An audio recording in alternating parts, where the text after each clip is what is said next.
stop everything you are doing for just 10 seconds. Completely lower the daily analytical shields of your defensive mind. Let yourself descend into the heavy, cold, and entirely silent corridors of your inner world. Pay close, ruthless attention to the exact psychological reality and visceral programming that governs your adult relationships and social dynamics today. Notice the chronic, phantom sensation of profound loneliness that haunts your chest even when you are sitting in a crowded room. Notice the sudden, automated, and icy walls you instantly build around your heart the millisecond someone tries to truly see you.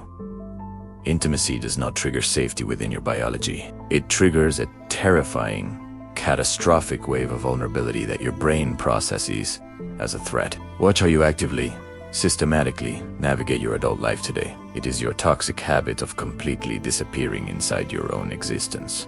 You never ask for help or advocate for your rights, even when you are drowning under the weight of life. You assume with unyielding certainty that your personal needs and feelings are a dangerous burden to the universe. You find yourself repeatedly trapped in relational contracts with cold, distant, or emotionally unavailable partners because their neglect feels comfortable.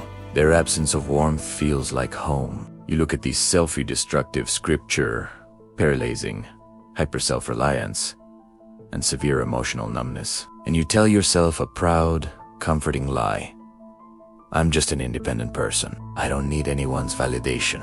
I don't need intimacy, because my isolation is my ultimate strength. But if we perform a deep forensic clinical autopsy on this structural detachment, we uncover a profound, systematic execution of your emotional right to exist. Your hyper-independence is not a virtue of personal growth. It is a permanent survival monument built over a bleeding childhood wound. You did not consciously choose to turn your soul into a sterile fortress of silence. Long before you entered the adult market, you were raised in a family infrastructure where your voice carried zero weight and your tears triggered zero response, and your authentic presence was completely erased from the domestic ledger. You suffered from a quiet, invisible catastrophe known in clinical settings as severe developmental emotional neglect. Every time you minimize your own existence today, your nervous system is simply running a default software programmed during a childhood where you had to become an absolute ghost just to survive the cold, suffocating vacuum of parental neglect. To decode the true, terrifying psychology of emotional invisibility, we must aggressively, ruthlessly shatter the toxic cultural delusion that a child only suffers when there is active screaming, physical violence, or visible bruises on their skin. In the clinical reality of developmental neuropsychology and interpersonal neurobiology, the absence of core emotional resources is pathologically destructive to a child's developing brain as the presence of overt abuse. A child can structurally survive a violent storm, but they will slowly, quietly freeze to death inside a cold vacuum of indifference. In a healthy, functional family infrastructure, parents operate as an active, responsive psychological mirror. When a young child experiences fear, joy, anger, or sadness, they instinctively look at their parents' faces to seek regulation. In a safe home, they see their emotions reflected back through warm eye contact, touch, and validating verbal feedback. This complex, interactive loop, known as emotional attunement, teaches the child's developing prefrontal cortex a life-saving baseline formula. What I feel is real. My internal world has structural meaning. I am visible to my protectors. Therefore, I have a right to occupy space. But when parents are trapped in their own narcissistic echo chambers, buried under the weight of severe clinical depression, or completely consumed by chronic career workaholism, the mirror breaks entirely. The parent looks right through the child as if they are furniture. When the child cries for connection, they are met with a cold wall of distraction or irritation. When the child shares their achievements or joys, they are met with a vacant, empty, and dead gaze. The parent provides food, shelter, and high tuition feeds the external metrics of survival, but completely starves the child's psychological ego. To an unformed dependent childhood mind, this chronic lack of emotional reflection is an existential horror. The primitive survival brain cannot process that the parent is simply emotionally hollow, traumatized, or distracted. It translates the parental silence into a terrifying baseline formula. If my protectors do not see me, I am fundamentally non-existent. My authentic self is an invisible nuisance, and my survival depends on burying my needs forever because no one is coming to save me. This chronic emotional starvation, physically, structurally, and chemically, alters the entire architecture of your developing brain, carving two primary and yielding laws of behavioral programming directly into your adult subconscious mind. The first law is the pathological erasure of personal needs. When a young child realizes that their emotional calls for connection result in nothing but empty silence, their nervous system undergoes a brutal biological calculation to save energy. It systematically shuts down the signaling pathways of desire. The prefrontal cortex literally prunes away, dissolves, and discards the neural pathways of self-attunement and somatic awareness to prevent the agonizing pain of repeated rejection. As an adult, this hardens into a clinical condition known as severe somatic. You completely lose the biological hardware to know what you actually want, what you actually feel, or what you actually need at any given second. When someone asks you in a romantic relationship today, "What do you need from me? How can I support your pain?" Your brain experiences an awkward, numb, and terrifying blankness. Your automated setting is to look at the other person's face, read their expectations, and become whatever they need you to be, completely erasing your own body's internal signals. You walk through life as an absolute ghost in your own skin, entirely detached from your own body, because your childhood template taught you that your needs are an invisible known entity to the world. The second law is the construction of chronic hypersexuality. In an invisible childhood, you learn that the external world is a desert completely devoid of emotional resources. You learn that depending on another human being is structural suicide. This neural conditioning tightens into a rigid adult core belief system. I am completely on my own on this planet. True connection is a dangerous illusion. The moment I show weakness, express a vulnerability, or voice a need, I will be met with the same terrifying, empty silence of my childhood home. This is the exact chemical engine that drives your avoidance of intimacy today. You reject people before they can ignore you.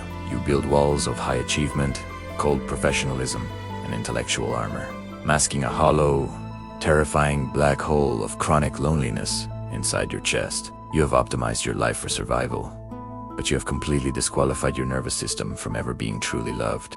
But if we perform a deeper, more forensic post-mortem on this dynamic, we confront the most painful, silent dimension of this trauma: the internalization of the ghost matrix and the repetition compulsion. It is a ruthless, unyielding law of human neurobiology that the subconscious mind will always systematically seek out and recreate the familiar architecture of its original prison until it is consciously dismantled. When you spend your entire childhood being invisible, your neural pathways become hardwired to recognize emotional neglect and cold distance as the default definition of safety and love. Without radical, hyperconscious intervention, your ghost matrix locks you into a tragic relational script that drains your life energy. In your adult dating life, your system actively filters out and ignores healthy, emotionally available, and validating individuals. When you meet someone who truly sees you, who offers consistent warmth, clear communication, and unconditional attention, your brain registers absolutely zero neurochemical attraction. There is no dopamine, no spark, no mystery. You label them as suffocating, boring, clingy, or lacking chemistry.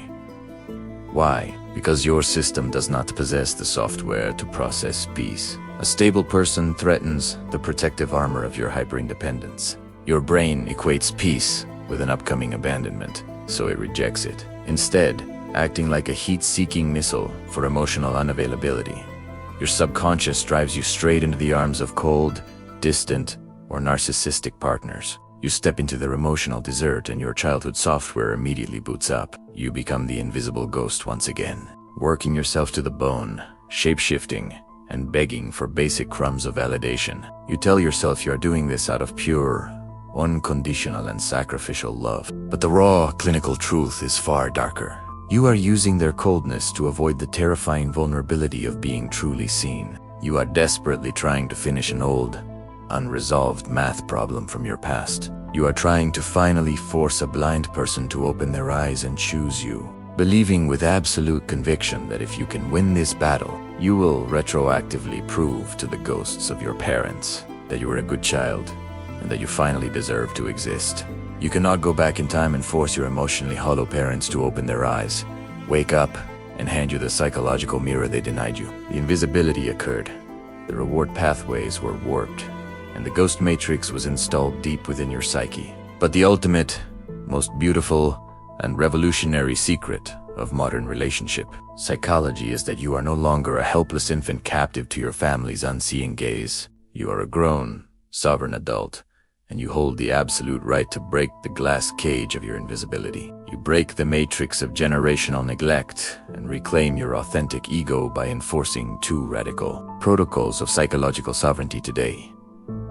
First, you must master the protocol of radical somatic visibility. The next time you feel that automatic, freezing urge to shrink yourself, to hide your pain, or to say, "I'm fine," don't worry when you are actually drowning inside. Pause your system for 10 seconds. Force your body to sit up straight. Place your own hands over your chest. Breathe into the deep, hollow restlessness, and command your voice to express a raw, unedited need to someone safe. You must teach your nervous system through actual physical exposure that your voice has weight today. Your needs are not an execution sentence.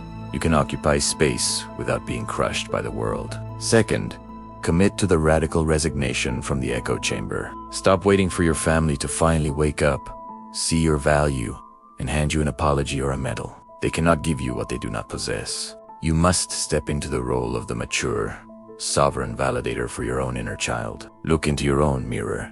Look directly into the eyes of that invisible 7-year-old child inside your soul and speak a holy baseline formula into their blood. I see you. Your pain is real. Your desires are holy. You don't have to be a ghost anymore to stay safe in this world. Open your eyes to the silent sculptors of your isolation. See the matrix of emotional invisibility for what it truly is. And remember that you don't have to disappear to deserve a place in this kingdom.